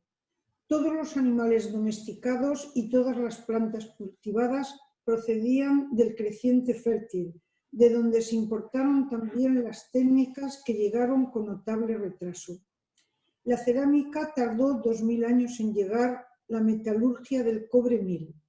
Más adelante, la rueda tardaría también 2000 años en llegar, ya en el Reino Nuevo, y como ya vimos, no se usaría para el transporte. Gracias, Mercedes. Paco, continúa tú. La difusión de la cultura de Nakada II por todo Egipto se acompañó de un aumento de la población y de la riqueza, así como una creciente diferenciación social. En diversos lugares se emprendieron obras de canalización y regadío, diques, embalses y canales, que multiplicaban la riqueza y permitían seguir regando las huertas una vez pasada la crecida del Nilo, obteniendo así varias cosechas. Estas obras requerían una organización social y una administración desarrollada. Los pequeños santuarios locales de las aldeas, dedicados a algún espíritu totémico o protector, se transformaron en templos. Grandes barcas de remos surcaban el Nilo. Los impulsos culturales seguían llegando de Levante y Mesopotamia. Las condiciones para una gran mutación social estaban dadas. Esta llegó hacia el menos 3200 con la unificación de Egipto. Líderes desconocidos empezaron a controlar áreas cada vez más amplias. El Alto y el Bajo Egipto formaron unidades políticas incipientes, con el consiguiente peligro de tensión y de guerra entre ellos. Todo este periodo predinástico y dinástico temprano es muy poco conocido. En el incipiente reino meridional o del Alto Egipto, el rey llevaba como tocado una mitra blanca acabada en punta redondeada, la corona blanca, mientras que en el Bajo Egipto el rey portaba un gorro rojo levantado por detrás, la corona roja. Tras la unificación del Alto y el Bajo Egipto, el faraón portaba la doble corona, que combinaba la blanca y la roja. A finales del milenio -4 se produjo la unificación del Alto y el Bajo. Del Alto y el Bajo Egipto, bajo reyes como Narmer, del que hemos conservado una paleta de hacia -3100, que registra su nombre y ensalza su hazaña, y que ya portaba la doble corona del Alto y del Bajo Egipto. Gracias, Paco. Rosa, continúa tú. El Egipto faraónico. El Egipto faraónico. La unificación de Egipto por Narmer, un rey del Alto Egipto que conquistó el Bajo Egipto, es decir, el delta del Nilo, hacia el -3100, marca el final de la época predinástica y el inicio del periodo dinástico del Egipto faraónico. Desde el principio, toda la civilización egipcia, su sistema político y su práctica religiosa giraba en torno a la figura crucial del rey o faraón, término helenizado este último que procede del egipcio Per-A, casa grande, por el palacio en que moraba, aplicado al rey desde mediados del segundo milenio, del -2, 2000 a.C. 2000 a.C. Bueno, eso, antes de la era. El aprovechamiento eficaz de las aguas de la crecida anual del Nilo exigía primero la construcción y luego el constante mantenimiento de los canales de irrigación, lo que a su vez requería una organización social del trabajo perseverante y disciplinada. El rey era el garante de ese orden y disciplina. Además, durante el invierno, los campesinos, libres de tareas agrícolas, eran reclutados para las grandes obras públicas y suntuarias del reino, sobre todo las grandes tumbas, palacios y templos del faraón. Para los egipcios, el faraón representaba a Egipto ante los dioses y él mismo era también un dios. La misión del faraón consistía en hacer triunfar a Maat, la verdad, el orden, la justicia, sobre las fuerzas del caos. Sobre los hombros del faraón descansaba la estabilidad del país. Es cierto que los faraones se sucedían unos a otros y cambiaban de nombre, pero en el fondo era siempre el mismo faraón el que gobernaba. Como el sol que sale cada día por el este, en el fondo es siempre el mismo sol. Esta metáfora me encanta, ¿no? Dice, el faraón siempre es el mismo, como el sol que es el mismo, el que sale cada día por el este, ¿no? Es preciosa la figura. Adelante, Rosa. Los egipcios atribuían al rey o faraón todas sus empresas colectivas, por lo que la historia egipcia es en gran parte la historia de los faraones. El rey tenía 5 títulos: Horus, representado por el halcón, Nepti, las 2 señoras, el buitre del Alto Egipto y la cobra del Bajo Egipto, Ger Nebu, el Horus de oro, Nesubiti, el junco y la abeja, que simbolizan de nuevo el Alto y el Bajo Egipto. Y finalmente Sa-Ra, hijo de Ra, que conectaba al rey con el sol. En el momento de la corona... Sí, ¿te apetece leer, Paqui? No, el viernes que viene. El viernes que viene, muy bien, no te preocupes. Gracias, ¿Cómo al Rosa. día? Loles, continúa tú. Voy. En el momento de la coronación, el rey recibía un nombre propio para cada uno de sus 5 títulos. Actualmente solemos denominar a los faraones por el quinto de sus nombres, el nombre personal como Sarra, pero ellos usaban los 5 nombres, cada uno en circunstancias y ceremonias diversas. En cualquier caso, en las inscripciones, el nombre del faraón siempre aparece escrito dentro de un círculo oblongo, el cartucho, que a la vez lo protege y le confiere especial prestancia. Para los egipcios antiguos, con cada nuevo rey el mundo se renovaba y empezaba una nueva época. En cualquier caso, todos los eventos se databan por relación al faraón bajo cuyo reinado sucedían. Por tanto, es necesario conocer los nombres y las fechas de los faraones para poder entender la referencia temporal de las inscripciones. Manetón fue un sacerdote egipcio del templo de Heliópolis, cerca del Cairo, de comienzos de la época helenística, del siglo -III, que escribió en griego la primera historia de Egipto, en 3 libros, por encargo de Ptolemaios II, a fin de acercar la historia de Egipto a los monarcas macedones de Alejandría y a los griegos en general. Fue Manetón quien clasificó a los faraones en reinos y dinastías, reuniendo información conservada tanto en los registros sacerdotales como en las inscripciones públicas y en las tradiciones orales. A los periodos de orden, relativo bienestar y esplendor real los llamó reinos. A las épocas de desorden y decadencia económica y política las llamó periodos intermedios. A los reyes de cada reino o periodo intermedio los agrupó en dinastías, normalmente unidas por el parentesco. Su obra original se ha perdido, pero se conservan numerosas citas de escritores posteriores que la usaron, como el judío Josefo, en el siglo I, y los cristianos, Sexto Africano y Eusebio de Cesarea, de los siglos III y IV. Todavía hoy, 23 siglos más tarde, seguimos usando el esquema histórico de Manetón, aunque corregido y depurado por comparación con otras listas reales más antiguas, como la inscrita en la piedra de Palermo, del milenio -III, y las listas reales de Karnak y de Abidos, del milenio -II. Siguiendo Manetón, la historia egipcia se divide en 3 reinos, antiguo, medio y nuevo, y 3 periodos intermedios, así como unas épocas finales. Gracias, Loles. José María, sigue tú, por favor.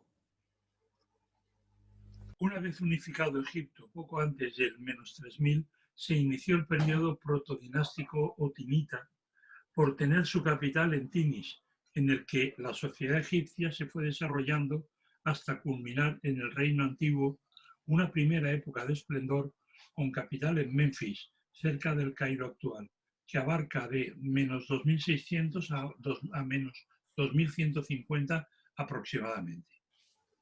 Lo inicia la 4ª dinastía, que incluye a los constructores de las grandes pirámides, los faraones Nefru, Yufu o Keops, Kefren o Menkaure o Micerino, y lo continúan las dinastías 5 a 8.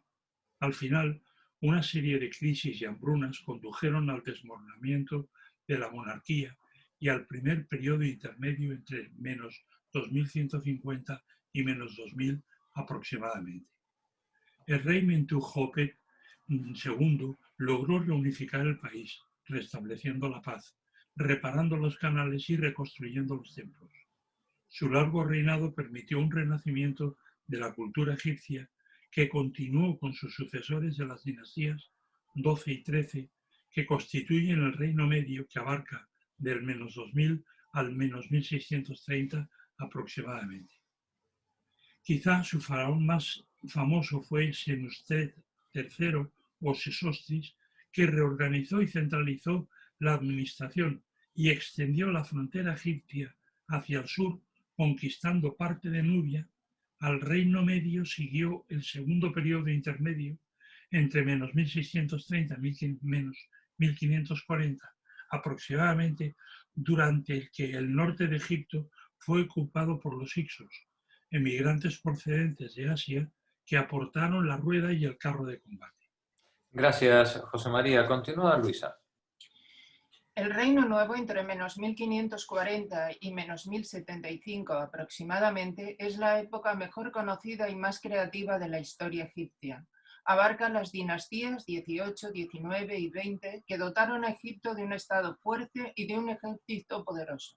El faraón Tutmosis III conquistó los países de Levante e incluso llevó las tropas egipcias a las puertas de Turquía. Por distintas razones, la reina Hatshepsut y el faraón hereje Amenhotep IV o Ajenatén se apartaron del ideal que sus sucesores tenían de lo que debía ser un faraón, por lo que oficialmente fueron tachados de la historia, borrándose a cincel cada cartucho en el que se había inscrito su nombre, como si nunca hubieran existido. Recordemos que la palabra escrita tenía efecto creador, ¿no? Borrar el cartucho era matar definitivamente a la persona, ¿no? Adelante. Ya en la dinastía 19, Ramsés II, el segundo gran rey de Egipto, batalló con los hititas para asegurar el corredor sirio-palestino y llenó Tebas de magníficas construcciones y bajorrelieves impresionantes. Ya en la dinastía siguiente, las cosas empezaron a decaer. Finalmente, la época convulsa de los pueblos del mar agitó y debilitó a todos los grandes imperios de la época, incluido al egipcio.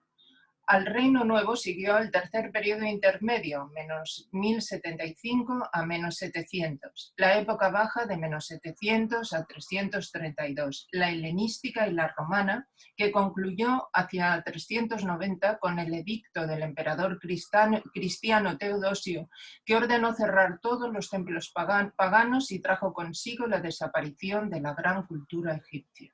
Al final tuvo que depender de... En fin, tuvo que depender de la Iglesia eliminar definitivamente cualquier rastro que quedara de lo egipcio, ¿no? Continúa la lectura, si puede. Taina, ¿tienes texto? La escritura y la administración. Sí. La antigua lengua egipcia constituye por sí sola una de las ramas de la familia lingüística afroasiática, anteriormente llamada amico-semítica. Amito-semítica. Sí, que incluye también, entre otras, la lengua las lenguas semíticas, como el árabe o el hebreo, y las bereberes. El complejo sistema de pronombres personales es uniforme a través de todas las lenguas de la familia. Las oraciones egipcias tienen una estructura poco usual. Llevan el verbo siempre al principio, al menos en la medida en que tengan verbo. Fijaos qué sorprendente es esto, ¿no? En alemán parece ser que es al revés. El verbo está al final de la frase, ¿no? Ellos ponen el verbo al principio. Por ejemplo, si nosotros decimos Pedro come mucha tortilla, ellos pondrían el adjetivo al final y el verbo al principio. Dirían, come Pedro tortilla mucha, ¿no? Sería la manera en la que ellos construirían la frase, ¿no? Adelante, Taina. A ver, las oraciones egipcias tienen una estructura poco usual. Llevan el verbo siempre al principio, al menos en la medida en que tengan verbo. El orden normal de una oración verbal es verbo, sujeto, objeto, adverbio. Los testimonios escritos no permiten seguir la evolución de la lengua egipcia durante un periodo más largo, casi 4.000 años, que el de cualquier otra lengua conocida. El egipcio antiguo clásico está documentado entre menos 3.000 y menos 1.300 aproximadamente. Abarca los reinos antiguo y medio y los correspondientes periodos intermedios, aunque luego dejó de usarse en el habla cotidiana. Siguió siendo el modelo de las inscripciones posteriores que las inscripciones posteriores imitaban. El egipcio tardío y demótico, hablado entre menos 1300 y 400, experimentó cambios drásticos en su sistema verbal y en su fonética. Adoptado por la Iglesia cristiana egipcia con el nombre de copto, pasó a escribirse en una escritura alfabética derivada del griego y sobrevivió como lengua viva hasta el siglo X, a partir del cual fue sustituido por el árabe, manteniéndose desde entonces como la lengua litúrgica de la Iglesia copta. Gracias, Taina. Otro fenómeno religioso que devora al anterior, ¿no? En este caso el árabe al copto. ¿José está por ahí, Taina? Sí, yo tengo aquí. Decíamos, el sistema de escritura originario. El sistema de escritura originario de los egipcios era designado por ellos con la expresión Medú Neter, palabras divinas, que los griegos de la época grecorromana tradujeron por escritura jeroglífica. Se trataba de una escritura monumental grabada en piedra, oro o madera en las paredes de templos y tumbas, en estelas y sarcófagos. Esto se pasa así. Los primeros jeroglíficos egipcios conservados aparecen en la paleta del rey Narmer hacia el 3100 antes de nuestra era. Los últimos en una inscripción en el templo de la isla de Philae, datada en 394. Los jeroglíficos son signos claramente icónicos o pictográficos, inspirados en motivos y tradiciones artísticas locales. Sin embargo, ya desde el principio aparecen usados en su doble valor como logogramas que representan objetos y como fonogramas que representan sonidos consonánticos. Al contrario de lo que ocurrió en Mesopotamia, donde podemos observar la larga evolución de la notación contable preescritural hasta llegar a constituirse en una verdadera escritura, el origen de la escritura egipcia fue repentino y poco posterior a la de la Sumeria. Egipto sufrió en esa época, al final del periodo predinástico, la influencia cultural de Mesopotamia y seguramente de allí le llegó la idea de la escritura, aunque luego los egipcios desarrollaron su propio sistema basado en signos gráficamente muy distintos de los cuneiformes y funcionalmente adaptados a la representación fonográfica de los fonemas consonánticos y no de las sílabas, como los sumerios. Los egipcios mismos atribuían la invención de su escritura al dios Tot, patrono de los escribas. Esto es interesante. La escritura cuneiforme es una escritura silábica, los signos representan sílabas, mientras que la escritura egipcia representa fonemas. Nuestra escritura, la griega, que viene de la griega, es una escritura también de tipo alfabética, que va a ser heredera a través de los fenicios de la escritura egipcia. ¿Vale? Nuestro sistema alfabético es una transformación a lo largo de varias culturas, directamente a partir de la fenicia, de la escritura egipcia. Adelante, José. Cuando Alejandro Magno conquistó Egipto, la escritura egipcia era visible sobre todo en las inscripciones cinceladas sobre las grandes piedras de las paredes y columnas de los templos, y parecía ser entendida solamente por los sacerdotes. Por eso los griegos dieron a la escritura egipcia el nombre de la escritura sagrada o jeroglífica, hieroglifique. A sus grafemas el nombre de grabados sagrados o jeroglíficos. El repertorio de jeroglifos egipcios nunca superó los 1000 signos, unos 700 en el Reino Medio, excepto al final, ya en la época helenística tolemaica, en que se empleaban varios miles. Los jeroglifos se escribían en columnas, de arriba a abajo, o bien en filas horizontales, generalmente de derecha a izquierda, aunque a veces también al revés. En cualquier caso, las figuras humanas o animales de los jeroglifos daban siempre la cara al lado por el que había que empezar la lectura. ¿Os acordáis, no? La manera en la que se determinaba cuál era el sentido de lectura era hacia dónde está mirando el animalito o el personaje, ¿no? En el jeroglifo. Gracias, José.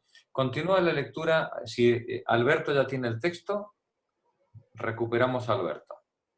Sí, sí que lo tengo, sí. Muy bien, allá vamos.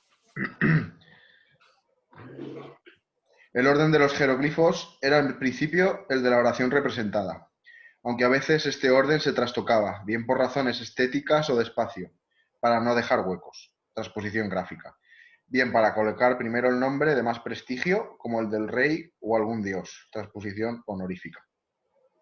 En efecto, las inscripciones egipcias siempre tuvieron algo de arte, aunque arte estrictamente sometido a normas y convenciones, como todo el arte egipcio. De hecho, cada jeroglifo era un bajorrelieve o dibujo convencional, pero realista y dotado de un color característico. Las inscripciones monumentales egipcias se integraban perfectamente en las estatuas, bajorrelieves o pinturas de las que formaban parte, haciendo su peculiar contribución a la obra de arte total. Solo la integración de los caracteres chinos en la pintura o de la caligrafía árabe en la arquitectura alcanzó un valor estético comparable. Esto creo que lo hemos percibido todas viendo los ejemplos del jeroglífico, ¿no? Son verdaderas obras pictóricas, independientemente del contenido conceptual que pudieran tener. Es un trabajo de arquitectura y de pintura excepcional. Nos dice el autor, nos dice aquí Mosterin, solo comparable a la escritura china o a la arquitectura árabe, ¿no? Adelante, Alberto. La escritura egipcia jeroglífica fue usada desde el principio y hasta el final en la epigrafía monumental. Para los usos más corrientes se desarrolló una variedad manual o cursiva de la escritura, llamada hierática, más fácil de escribir rápidamente, que se escribía con estilete y tinta sobre fragmentos de cerámica, óstraca o sobre papiro. Se trata del mismo sistema de escritura, en que los mismos signos se escriben en el mismo orden, solo que escritos de un modo simplificado y cursivo, con una letra ligada a la siguiente en un trazo continuo, y escrita de derecha a izquierda. Aunque esta escritura cursiva o hierática era la más usada a partir del menos 2600, en que se introdujo, sus escritos apenas se han conservado. Los escritores tampoco, ¿no? Milagro sería, ¿no?, que estuvieran conservados. Los escritores tampoco se conservan. Polvo serán, me imagino. Polvo. El papiro se pudre y deshace con el tiempo, y los fragmentos de cerámica, muy baratos, pues eran restos de vasijas rotas, se tiraban al suelo una vez usados. Por eso se da la paradójica situación de que la mayoría de los textos conservados son textos solemnes o funerarios en escritura jeroglífica, grabados en piedra y dirigidos a los dioses o a las almas de los difuntos. Fijaos que cuando estudiamos Mesopotamia, vimos que ellos que también escribían el cuneiforme en tablilla de arcilla, claro, lo que nos ha llegado ha sido por la casualidad de que el palacio o la biblioteca en la que estaban las tablillas ardiera, Se quemó, sí. y las tablillas se quedaran cocinadas, pasaran de ser barro crudo a barro cocido, y por eso pudieran mantenerse hasta la actualidad. Si no, todo eso se lo habría comido el tiempo y habría desaparecido, ¿no? Adelante, Alberto. Lo que ha llegado hasta nosotros no es una muestra representativa de los textos realmente escritos, sino una muestra sesgada que favorece los textos cincelados en piedra para el viaje de ultratumba. No es que los egipcios estuvieran siempre obsesionados por la muerte y los dioses. Lo que ocurre es que los textos más prácticos y frívolos se han perdido. Claro, todos los textos de aventuras, de amor, peleas, política, todo eso ha desaparecido. Solo ha quedado lo que quedaba cincelado en piedra en medio de una tumba, ¿no? Adelante. En la última etapa de la historia egipcia apareció otra versión aún más abreviada de la escritura, llamada demótica, popular, y empleada tanto en contextos cursivos como monumentales. A partir de los primeros siglos de nuestra era, los sistemas egipcios de escritura fueron sustituidos por la escritura copta, que era una adaptación del alfabeto griego a la lengua egipcia entonces hablada.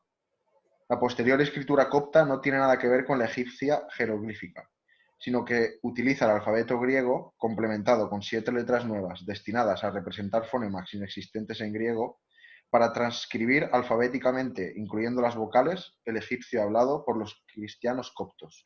Gracias, Alberto. Amalio, continúa tú. Al principio se pensaba que la escritura egipcia era misteriosamente ideográfica. En 1824, y basándose en el análisis comparativo del texto de la piedra Rosetta y en su propio conocimiento del copto, Jean-François Champollion logró descifrar la escritura jeroglífica egipcia y mostrar su carácter fonográfico, además de iniciar la reconstrucción de la antigua lengua. Una característica de las lenguas afroasiáticas es la reflexión interna, lo que los alemanes llaman umlaut, de las palabras en las que solo permanecen invariables su raíz o esqueleto consonántico. Esta característica parece invitar a la introducción de las escrituras consonánticas, como así ocurrió en la escritura egipcia, fenicia, hebrea y árabe. Una palabra egipcia puede ser directamente representada con un holograma, pero más frecuentemente se representa mediante una secuencia de fonogramas, seguidos de uno determinante semántico, que marca el final de la palabra e indica la categoría semántica bajo la que se cae o con la que se relaciona el objeto representado. Es decir, cada logograma, en este caso un pájaro, un río, un arbolito, un bastón, ¿no? Cada logograma no representa lo que representa, sino que representa el sonido que se pronuncia al pronunciar ese objeto, ¿vale? La combinación de esos sonidos es lo que da el sonido completo de la palabra, que para distinguir si estamos hablando de una cosa, de una persona, de un animal, de un dios, utiliza un determinante, ¿no? Un signo que nos dice esa combinación a qué cosa del mundo nos estamos refiriendo. Es una manera muy compleja para nosotros de presentarlo, pero al final, como todo, el cerebro automatiza todos los elementos y se usa de forma mecánica, ¿no? Continúa, Mario. El holograma de sol tiene una forma de sol. El holograma de cara tiene una forma de cara. El holograma de venir representa un par de piernas. Un par de piernas caminando. Bueno, los iconos modernos, ¿no?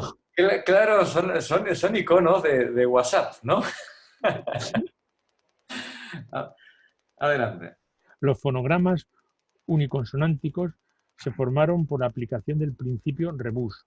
Un holograma se emplea para representar la primera consonante del nombre del objeto representado. Es como si en español utilizásemos un signo de mano para representar la M, un signo de nariz para representar la N, etc. De modo similar, se formaron los fonogramas biconsonánticos o los triconsonánticos, como si usáramos un signo de la luna para representar las dos consonantes I, N, que aparecen también, por ejemplo, en lana, lino y lona. Es decir, las consonantes de la palabra es lo que representa el símbolo luna, ¿no? ¿No? Continúa. La escritura egipcia disponía de 26 fonogramas uniconsonánticos, correspondientes a los 26 consonantes del egipcio, casi 100 fonogramas biconsonánticos y unos 45 fonogramas triconsonánticos. Las vocales no se representaban. Con ello se perdía gran cosa. Con ello no se perdía. Gran cosa.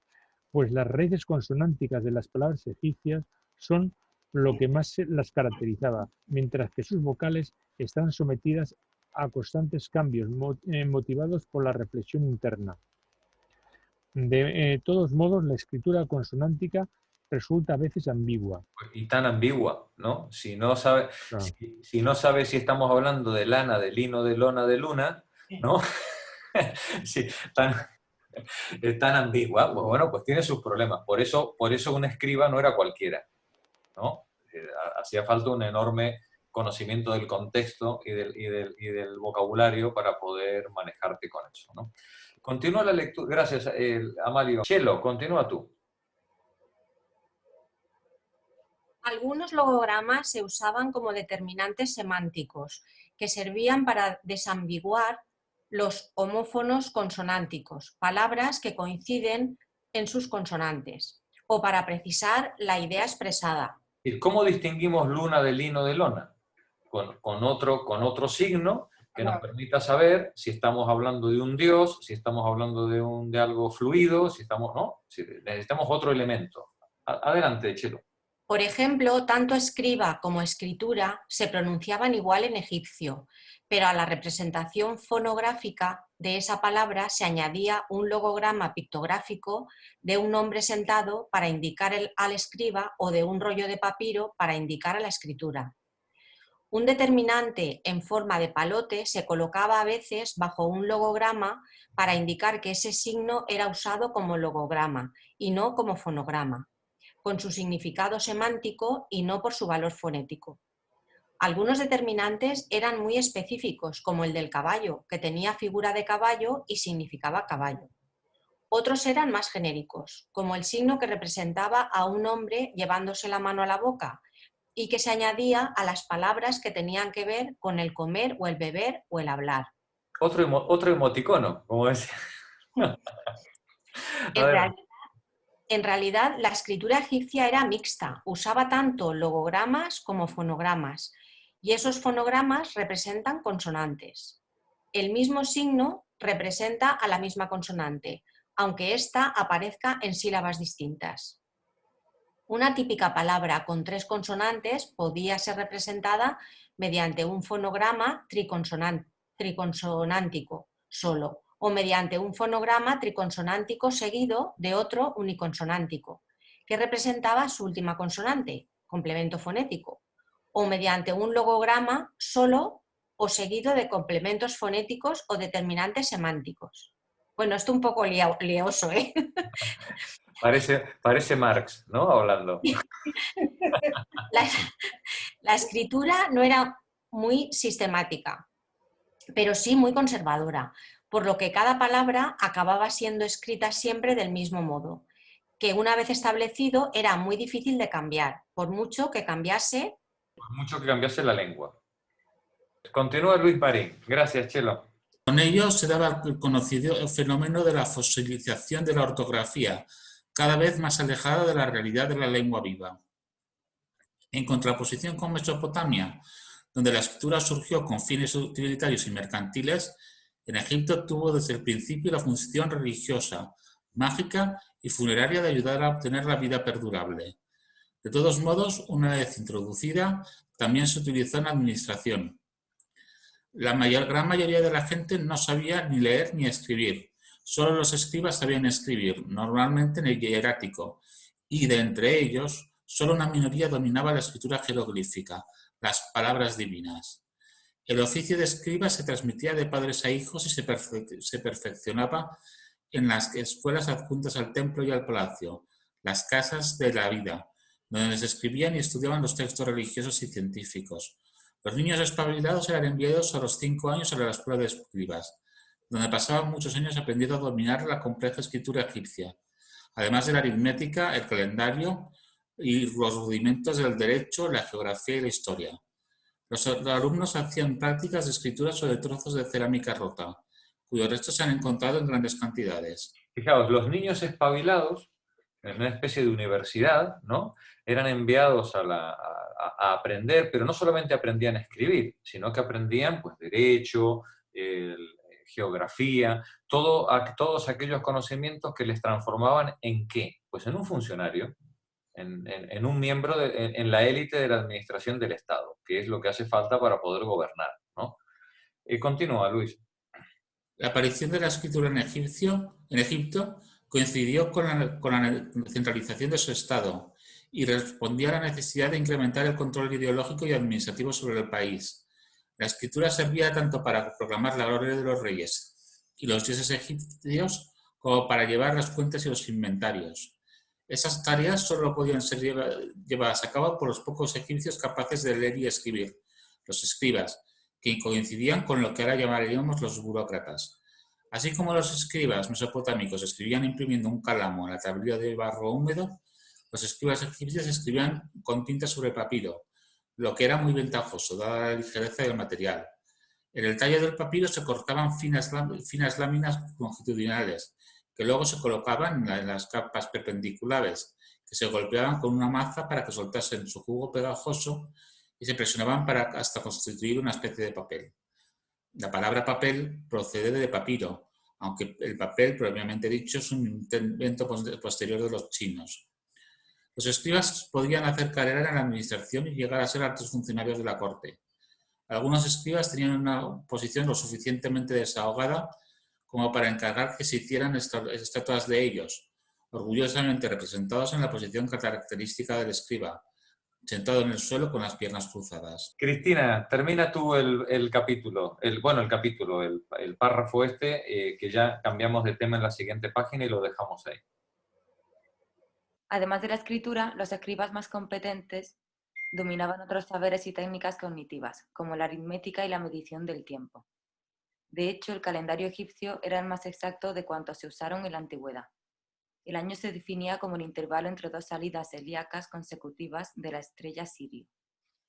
La salida helíaca de una estrella se produce cuando reaparece poco antes del amanecer, tras un largo periodo de ausencia. En realidad se trataba del año siderio, que consta de 365 con 256 días solares medios, lo que se acerca mucho al año solar de 365 con 242 días solares medios. Os dais cuenta que estamos hablando del segundo decimal, ¿no? ¿No? La diferencia es el segundo decimal, ¿no? Es que la cosa tiene tela, ¿eh? En cuanto a la capacidad de esta gente, la capacidad de observación, ¿no? Adelante, Cristina. El año tenía 365 días, divididos en 12 meses de 30 días, más 5 días festivos y pago menos. Cada 4 años se añadía un día, para que cuadrase con el año solar y la crecida del Nilo cayera siempre en la misma fecha. Aparte del calendario, la astronomía egipcia era bastante primitiva y nunca alcanzó el nivel de la mesopotámica. Tampoco su aritmética estuvo muy desarrollada, aunque los escribas sabían contar, sumar, multiplicar aditivamente y dividir mediante multiplicaciones, lo que conducía al cálculo de fracciones que reducían a la adición de fracciones unarias, con numerador 1. Con estos medios eran capaces de resolver los problemas prácticos que se les planteaban, incluido el cálculo del área de los huertos y del volumen de los hilos. Es decir, con una con una aritmética muy elemental y un sistema de fracciones, ellos podían resolver pues, la mayor parte de todos los problemas prácticos que se les presentaban, ¿no? Entre ellos estos pequeños cálculos astronómicos tan interesantes. Bueno, pues lo dejamos aquí y terminamos el capítulo el viernes que viene. Nos vemos. Nos vemos. Una semanita. Adiós.